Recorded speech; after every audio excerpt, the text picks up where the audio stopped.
നമസ്കാരം, ഇൻസൈഡിലേക്ക് സ്വാഗതം. സിപിഎമ്മിൽ നിന്ന് ബിജെപിയിലേക്ക് വൻ ഒഴുക്കെന്ന് സിപിഎം ജില്ലാ സമ്മേളനത്തിൽ വിമർശനം. മുഖ്യമന്ത്രിയും പാർട്ടി സെക്രട്ടറിയും ചേർന്ന് ഇതിന് വളം വെച്ചു കൊടുക്കുകയാണെന്ന് പരാതി ഉയർന്നു. ബിജെപിക്കാർ പറഞ്ഞാൽ നടക്കുന്ന കാര്യങ്ങൾ പോലും തങ്ങൾ പറഞ്ഞാൽ പോലീസുകാർ കേൾക്കാറില്ലെന്നും ആക്ഷേപമുയർന്നു. പല വിമർശനങ്ങളും മുഖ്യമന്ത്രിയുടെ സാന്നിധ്യത്തിലാണ് ഉണ്ടായത്. അതിനൊന്നും അദ്ദേഹം മറുപടി പറഞ്ഞതേയില്ല. അടുത്ത തവണ ജില്ലാ സെക്രട്ടറി ജയിച്ചാൽ ഭാഗ്യമെന്നാണ് പ്രതിനിധികൾ പറഞ്ഞത്. ആഭ്യന്തര വകുപ്പിനെയും പോലീസിനെയും രൂക്ഷമായി വിമർശിച്ചും പാർട്ടി സെക്രട്ടറിയെ പരിഹസിച്ചും സിപിഎം തിരുവനന്തപുരം ജില്ലാ സമ്മേളന പ്രതിനിധികൾ മേളം കൊഴിപ്പിച്ചിട്ടും ഉന്നത നേതാക്കൾ നിശബ്ദത പാലിച്ചതേയുള്ളൂ. എം.വി. ഗോവിന്ദന്റെ വൈരുദ്ധ്യാത്മക ഭൗതികവാദം അറിയണമെങ്കിൽ സംസ്ഥാനത്തെ പോലീസ് സ്റ്റേഷനുകളിൽ പോകണമെന്ന് വനിതാ നേതാവും തുറന്നടിച്ചു. കരുത്തരായ മന്ത്രിയുണ്ടായിട്ടും പൊതുവിദ്യാഭ്യാസ ഡയറക്ടറുടെ ഭരണമെന്നായിരുന്നു വിദ്യാഭ്യാസ വകുപ്പിനെതിരായ വിമർശനം.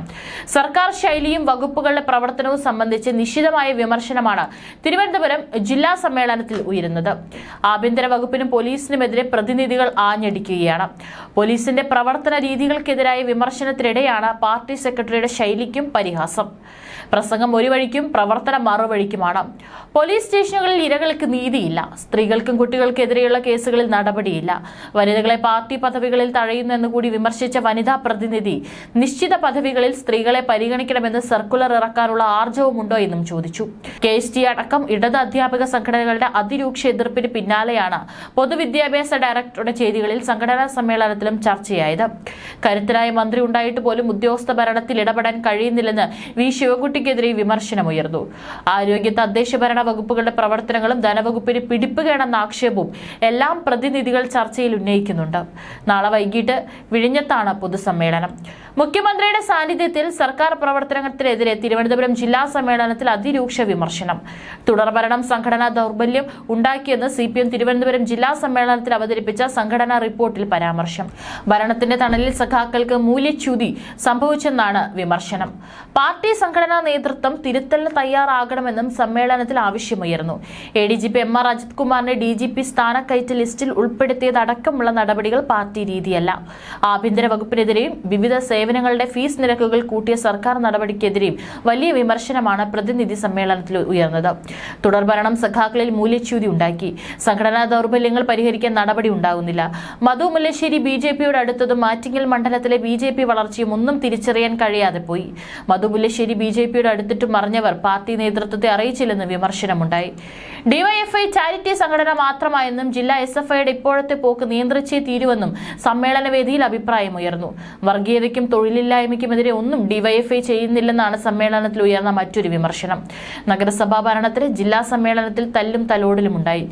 ഭരണ നേട്ടങ്ങൾ ജനങ്ങളിലേക്ക് എത്തുന്നില്ലെന്നാണ് ഉയർന്ന വിമർശനം. അതേസമയം മേയറെ വളഞ്ഞിട്ട് ആക്രമിക്കുന്നെന്ന് BJP, മാധ്യമങ്ങളും മേയറെ വേട്ടയാടുന്നുവെന്നും പ്രതിനിധികൾ ചൂണ്ടിക്കാട്ടി. CPM ജില്ലാ സമ്മേളനത്തിൽ മേയർ ആര്യ രാജേന്ദ്രനെതിരെ രൂക്ഷ വിമർശനം. മേയർക്ക് ധിക്കാരവും ധാർഷ്ട്യവുമാണെന്ന് പ്രതിനിധികളിൽ ചിലർ വിമർശിച്ചു. ദേശീയ രാജ്യാന്തര പുരസ്കാരങ്ങൾ വാങ്ങിയിട്ട് കാര്യമില്ല, ജനങ്ങളുടെ അവാർഡാണ് വേണ്ടത്. അതിൽ മേയർ തികഞ്ഞ പരാജയമാണെന്ന് വിമർശനമുണ്ടായി. മേയറെ അനുകൂലിച്ചും ചിലർ രംഗത്തെത്തി. രാഷ്ട്രീയ എതിരാളികൾ മേയറെ വളഞ്ഞിട്ട് ആക്രമിക്കുകയാണെന്ന് അവർ പറഞ്ഞു. ആരോഗ്യ വകുപ്പിന്റെ പ്രവർത്തനങ്ങളിലും വിമർശനമുണ്ടായി.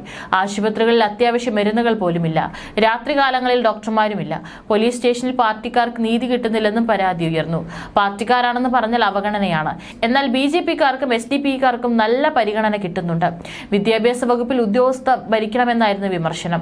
വിദ്യാഭ്യാസ വകുപ്പിൽ പൊതുവിദ്യാഭ്യാസ ഡയറക്ടറാണ് എല്ലാം തീരുമാനിക്കുന്നത്. ശക്തനായ മന്ത്രി ഉണ്ടായിട്ട് പോലും ഒന്നും ചെയ്യാനാവുന്നില്ല.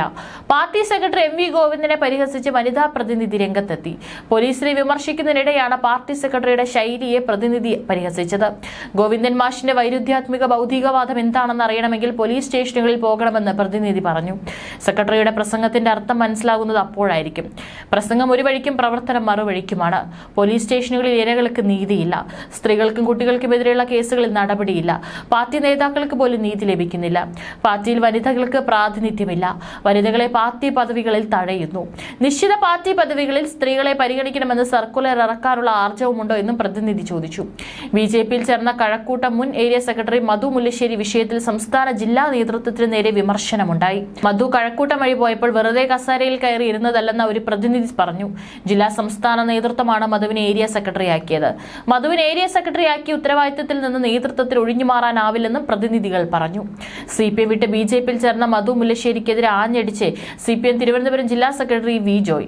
പണവും പാരിതോഷികവും നൽകി പാർട്ടി പദവിയിലെത്തിയതിന് ഉദാഹരണമാണ് മധു എന്ന് വി ജോയ് വിമർശിച്ചു. സെക്രട്ടറി ആയപ്പോൾ ഒരു പെട്ടി നിറയെ വസ്ത്രങ്ങളും വിദേശ സ്പ്രേയും 50,000 രൂപയുമായി മധു മുല്ലശ്ശേരി തന്നെ കാണാൻ വന്നിരുന്നു. പെട്ടിയെടുത്ത് ഇറങ്ങിപ്പോകാൻ താൻ ആവശ്യപ്പെട്ടെന്നും വി ജോയ് പറഞ്ഞു. തിരുവനന്തപുരം ജില്ലാ സമ്മേളനത്തിലെ മറുപടി പ്രസംഗത്തിലായിരുന്നു വി ജോയിയുടെ പരാമർശം. വഞ്ചിയൂർ ബാബുവിനെ മറുപടി പ്രസംഗത്തിൽ വി ജോയ് വിമർശിച്ചു. മാന്യമായ ഭാഷയിൽ സംസാരിക്കണമെന്നും വനിതാ സഖാക്കളോട് മോശം ഭാഷയും പെരുമാറ്റവും പാടില്ലെന്നും വി ജോയ് പറഞ്ഞു. മധു മുല്ലശ്ശേരി BJPയോട് അടുത്തതും ആറ്റിങ്ങൽ മണ്ഡലത്തിലെ BJP വളർച്ചയും ഒന്നും തിരിച്ചറിയാൻ കഴിയാതെ പോയെന്ന് CPM തിരുവനന്തപുരം ജില്ലാ സമ്മേളനത്തിൽ അവതരിപ്പിച്ച സംഘടനാ റിപ്പോർട്ടിൽ പരാമർശമുണ്ടായിരുന്നു. മധു മുല്ലശ്ശേരി BJPയോട് അടുത്തിട്ടും അറിഞ്ഞവർ പാർട്ടി നേതൃത്വത്തെ അറിയിച്ചില്ലെന്ന് വിമർശനമുണ്ടായിരുന്നു. മധു മുല്ലശ്ശേരി മുൻ കേന്ദ്രമന്ത്രി വി മുരളീധരനും ചേർന്ന് ആറ്റിങ്ങലെ ഹൈജാക്ക് ചെയ്യുമെന്ന ആരോപണം മുമ്പേയുണ്ട്. ആറ്റിങ്ങൽ BJPക്ക് സ്വാധീനമുള്ള ഭൂമിയായതുകൊണ്ടാണ് വി മുരളീധരൻ അവിടെ പ്രവർത്തനം കേന്ദ്രീകരിക്കുന്നതെന്നും പ്രതിനിധികൾ പറഞ്ഞു. CPMൽ നിന്നും വൻതോതിൽ BJPയിലേക്ക് കൊഴിഞ്ഞുപോക്കുണ്ടായതായി 22ാം പാർട്ടി കോൺഗ്രസിൽ അവതരിപ്പിച്ച റിപ്പോർട്ടിൽ പറയുന്നു. കേരളം ഉൾപ്പെടെയുള്ള എല്ലാ സംസ്ഥാനങ്ങളിൽ നിന്നും CPM അണികൾ BJPയിലേക്ക് കൊഴിഞ്ഞുപോകുന്നതായി പാർട്ടി കോൺഗ്രസിൽ അവതരിപ്പിച്ച റിപ്പോർട്ടിൽ പറയുന്നു. 24 സംസ്ഥാനങ്ങളിൽ നിന്നായി 811 പ്രതിനിധികൾ പങ്കെടുക്കുന്ന പാർട്ടി കോൺഗ്രസിലാണ് അണികളെ ഞെട്ടിച്ച കണക്ക് അവതരിപ്പിച്ചത്. RSSന്റെ വളർച്ച തിരിച്ചറിയാൻ പാർട്ടിക്കും ഡൽഹിയിലും മറ്റ് സംസ്ഥാനങ്ങളിലും പാർട്ടിയെ നയിക്കുന്ന നേതാക്കൾക്കും കഴിഞ്ഞില്ലെന്നാണ് പ്രതിനിധികൾ കുറ്റപ്പെടുത്തിയത്. പശ്ചിമ ബംഗാളിലും ത്രിപുരയിലും BJPയുടെ വളർച്ച തിരിച്ചറിഞ്ഞില്ല. BJPക്ക് പകരം ചില സംസ്ഥാനങ്ങളിൽ CPM എതിർക്കുന്നത് പ്രാദേശിക പാർട്ടികളെയാണെന്നും ഇത് ഗുരുതര പ്രതിസന്ധിയാണെന്നും റിപ്പോർട്ടിൽ പറയുന്നു. കേരളത്തിലെ CPM എതിർക്കുന്നത് കോൺഗ്രസിനെയാണെന്നും BJPയെ കണ്ടില്ലെന്ന് നടിക്കുകയാണെന്ന് റിപ്പോർട്ടിൽ പറയുന്നു. ഇത് പ്രതിനിധികൾ പിണറായിക്കിട്ട് പണിഞ്ഞതാണ്. കേരളത്തിലെ BJP നേതാക്കളുമായി ചില നേതാക്കൾ അടുത്ത ബന്ധം പുലർത്തുന്നു എന്ന ആരോപണം പ്രതിനിധികൾ ഉന്നയിച്ചു. ഇതിന് കേരള നേതാക്കൾ മറുപടി പറഞ്ഞില്ല. ഒരു ദേശീയ പാർട്ടിയായി CPMന് മുൻപോട്ട് പോകാൻ കേരളം മാത്രമാണ് പ്രതീക്ഷയെന്നും സംഘടനാ റിപ്പോർട്ടിൽ വ്യക്തമാക്കുന്നു. പാർട്ടി അംഗങ്ങളുടെ എണ്ണത്തിലും കേരളത്തെ മാത്രമാണ് പ്രതീക്ഷയോടെ കാണുന്നത്. ത്രിപുരയിലും ബംഗാളിലും പാർട്ടിയുടെ ശക്തി കേന്ദ്രങ്ങൾ ചോർന്നു പോയതായി സംഘടനാ റിപ്പോർട്ടിൽ വ്യക്തമാക്കുന്നു. പ്രവർത്തനം ശക്തമാക്കാൻ ഇടതുമുന്നണി വിപുലീകരിക്കണമെന്നും വർഗ ബഹുജന സംഘടനകളുടെ സ്വതന്ത്ര പ്രവർത്തനം ശക്തിപ്പെടുത്തണമെന്നും റിപ്പോർട്ടിൽ പറയുന്നുണ്ട്. CPM വിടുന്നവരെല്ലാം BJPയിൽ ചേക്കേറുന്നു എന്നാണ് പ്രമേയം പറയുന്നത്. ഇത് കേരളത്തിൽ മാത്രമുള്ള പ്രത്യേകതയില്ലെന്നും റിപ്പോർട്ടിലുണ്ട്. കഴിഞ്ഞ പാർട്ടി കോൺഗ്രസ് നടക്കുമ്പോൾ 10,25,352 അംഗങ്ങൾ ഉണ്ടായിരുന്നത് 9,85,757 അംഗങ്ങളായി കുറഞ്ഞു. കേരളത്തിലെ പാർട്ടി അംഗങ്ങൾ 4,63,472 നിന്നും 5,27,174 വർദ്ധിച്ചു. പശ്ചിമ ബംഗാളിൽ 2,08,923 അംഗങ്ങൾ ഉണ്ടായിരുന്നത് 1,60,827 ത്രിപുരയിൽ അംഗങ്ങളുടെ എണ്ണത്തിൽ വലിയ കുറവാണ് ഉണ്ടായത്. 97,999 അംഗങ്ങൾ ഉണ്ടായിരുന്ന ത്രിപുരയിൽ ഇപ്പോഴുള്ളത് 50,612 പേർ. അസം, ഉത്തർപ്രദേശ്, ജമ്മു കാശ്മീർ, ഛത്തീസ്ഗഡ്, ഒഡീഷ, ജാർഖണ്ഡ്, ഉത്തരാഖണ്ഡ്, മധ്യപ്രദേശ് എന്നീ സംസ്ഥാനങ്ങളിലും അംഗങ്ങളുടെ എണ്ണം കുറഞ്ഞു. ചില സംസ്ഥാനങ്ങളിൽ അംഗസംഖ്യയിൽ നേരിയ വർധനവുണ്ടായതായി റിപ്പോർട്ട് വിലയിരുത്തുന്നു. ആന്ധ്ര 2017 50,000, നിലവിൽ 23,130. കർണാടക 2017 9,190, നിലവിൽ 8,052. തമിഴ്നാട് 2017 93,780, നിലവിൽ 93,982. മഹാരാഷ്ട്ര 2017 12,458, നിലവിൽ 12,807. ബീഹാർ 2017 18,590, നിലവിൽ 19,400. ഗുജറാത്ത് 2017 3,718, നിലവിൽ 3,724. ഹിമാചൽ പ്രദേശ് 2017 2,016, നിലവിൽ 2,205. പഞ്ചാബ് 2017 7,693, നിലവിൽ 8,389. രാജസ്ഥാൻ 2017 4,707, നിലവിൽ 5,218. ഡൽഹി 2017 2,023, നിലവിൽ 2,213. തെലങ്കാന 2017 35,120, നിലവിൽ 3,217. അടുത്ത പാർട്ടി കോൺഗ്രസിൽ ഇതിന്റെ എണ്ണം വർദ്ധിക്കുകയുള്ളൂ. CPM ഒരു പ്രാദേശിക പാർട്ടിയായി പരിണമിക്കുന്നു എന്ന പരാതിയാണ് പ്രതിനിധികൾ ഉന്നയിച്ചത്. പാർട്ടിയെ കരുത്തോടെ നയിക്കേണ്ട നേതൃത്വം പല സ്ഥലങ്ങളിലും പരാജയമായി. എല്ലാറ്റിനും നിശബ്ദ സാക്ഷിയായി പിണറായി വിജയൻ വേദികളിൽ തന്നെയായിരുന്നു.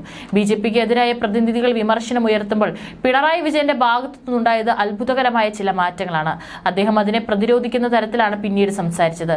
CPMനെ നിയന്ത്രിക്കാൻ കഴിയാത്ത തരത്തിൽ വിവാദം വളരുകയാണ്. CPMകാർക്ക് യാതൊരു പരിഗണനയും സ്റ്റേഷനിൽ നിന്ന് ലഭിക്കുന്നില്ലെന്ന് പാർട്ടിക്കാർ തന്നെ പറഞ്ഞാൽ അത് വലിയ പ്രതിസന്ധിക്ക് കാരണമായി തീരും. മുഖ്യമന്ത്രിയാകട്ടെ ഒന്നിനും മറുപടി പറയുന്നതേയില്ല.